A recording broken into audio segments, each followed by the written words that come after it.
The Mill on the Floss آسیاب روی فلاس رود by George Eliot. نوشته جورج الیوت. Retold by Florence Bell. بازنویسی شده توسط فلورنس بل.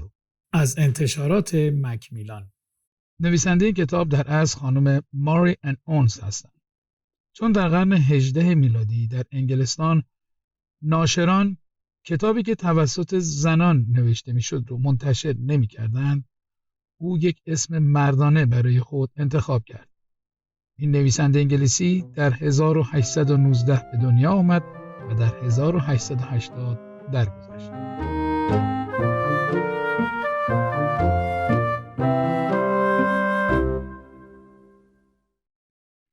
Chapter 13.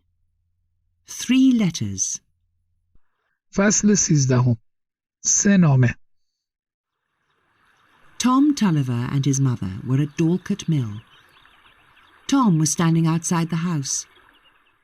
تام تالیور و مادرش در دوکت میل بودن. تام بیرون خونه ایستاده بود. He looked down at the river. The water was rushing past. به پایین رودخونه نگاه میکرد. آب خروشان داشت میگذشت. Then Tom turned towards the house. He was angry. سپس به سمت خونه برگشت. او عصبانی بود. Maggie was standing by the door. She was very unhappy. مگی کنار در ایستاده بود. خیلی ناراحت بود. Tom, I have come back, Maggie said. مگی گفت تام من برگشتم.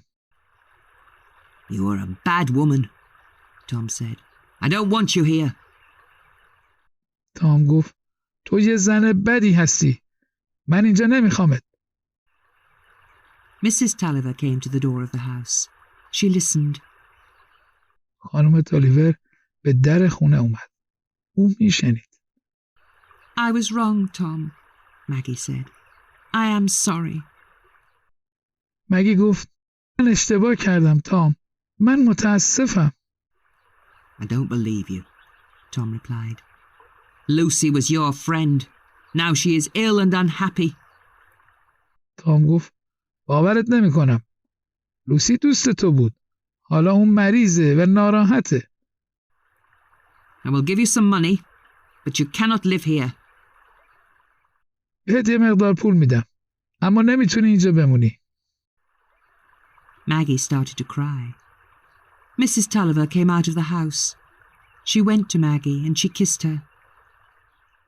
مگی شروع به گریه کرد. خانم تالیور از خونه بیرون اومد. اون به سمت مگی رفت و او رو بوسید. I'll go with you, my child, Mrs. Tulliver said. خانم تالیور گفت من با تو خواهم اومد فرزندم. Maggie and her mother went to St. Ogg's. They lived in a small house next to the river. مگی و مادرش رفتن به سنت اوگ. اونا در یک خانه کوچیک نزدیک رودخونه زندگی میکردن. But Maggie wanted to live alone. After a few days, Mrs. Tulliver went back to the mill. ولی مگی میخواست تنها زندگی کنه. بعد از یه چند روزی خانم تالیور به آسیاب برگشت. Stephen Guest went away.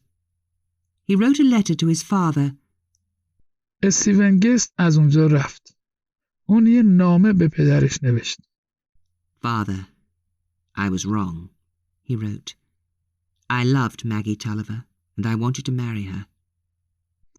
اون نوشت پدر من اشتباه کردم. من مگی تالیور رو دوست داشتم و میخواستم باش ازدواج کنم. Maggie is good. She is not a bad woman. Please show this letter to Lucy. مگی آدم خوبیه. اون یه زن بد نیست. لطفاً این نامه رو به لوسی نشون بده. Ask her to forgive me. Stephen. ازش بخواه که منو ببخشه. استیون. At the beginning of July, Maggie got a letter from Philip. اول ماه جولای مگی یه نامه از فیلیپ داشت. Maggie, the letter said, you are good. You are strong. نامه می گفت مگی تو آدم خوبی هستی. تو قوی هستی.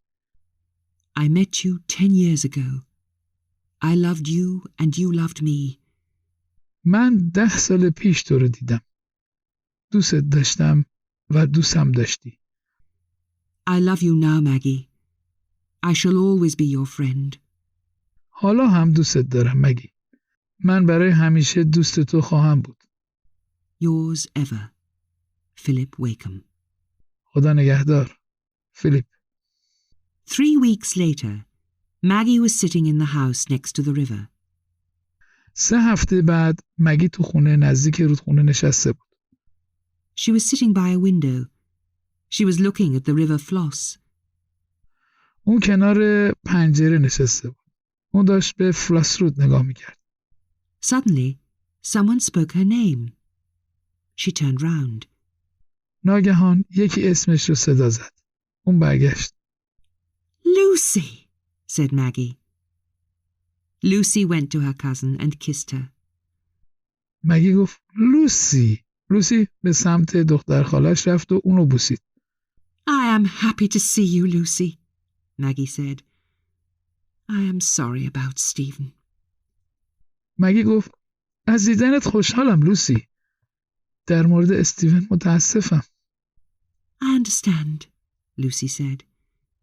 You loved him and you sent him away. لوسی گفت میفهمم. تو دوستش داشتی و فرستادیش بره. That was good. You were strong. کار خوبی بود. تو قوی هستی. Forgive him, Lucy, Maggie said. He will come back. مگی گفت ببخشش لوسی. اون بر میگرده. I've been ill, Lucy said. I'm going away, but I will come back soon, and I will visit you again. لوسی گفت من مریض بودم. من دارم از اینجا میرم.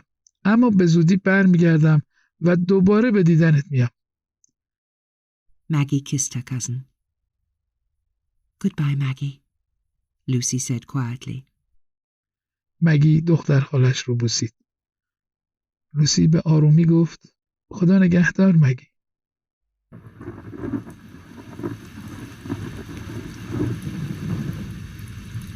In August, the weather was very bad. ماه آگوست هوا خیلی بد بود. The rain fell. Hour after hour it rained. Day after day it rained. بارون میبارید. ساعت از پس ساعت میبارید. روز از پس روز میبارید. Was there going to be a flood? The water in the river Floss was rising higher and higher. قرار سیل بیاد. آب فلاس رود داشت بالا و بالاتر میومد. One day, Maggie got a letter from Stephen. یک روز مگی یه نامه از استیون داشت. My dearest Maggie, the letter said. Why did you leave me? نامه میگفت مگی عزیزم چرا ترکم کردی؟ Maggie, you took away your love. You took away my life. مگی تو عشقت رو گرفتی. زندگی منو گرفتی. Maggie, I want to be with you. I am yours forever. Stephen. مگی من میخوام با تو باشم. من برای همیشه از آن تو هم. استیون. Maggie was lonely and unhappy. She sat in the little house next to the river Floss. مگی تنها و ناراحت بود. او در خانه کوچک نزدیک فلاس رود نشسته بود. She read Stephen's letter many times. She cried and cried. او نامه استیون رو بارها خوند. اون گریه کرد و گریه کرد. Hours passed. Night came. The rain fell all night. ساعتها گذشت. شب فرا رسید. تمام شب بارون بارید. The river rose higher and higher.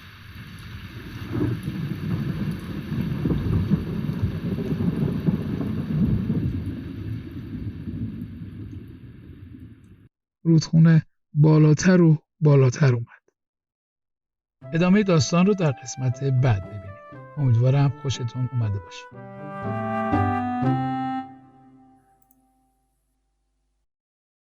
از اینکه تا انتهای ویدیو رو نگاه کردید از شما سپاسگزارم. اگر از اون خوشتون اومده لطفاً اون رو لایک کنید و اگر عضو کانال نیستید آن رو سابسکرایب کرده و دکمه زنگوله را بزنید. منتظر کامنت های شما هستم.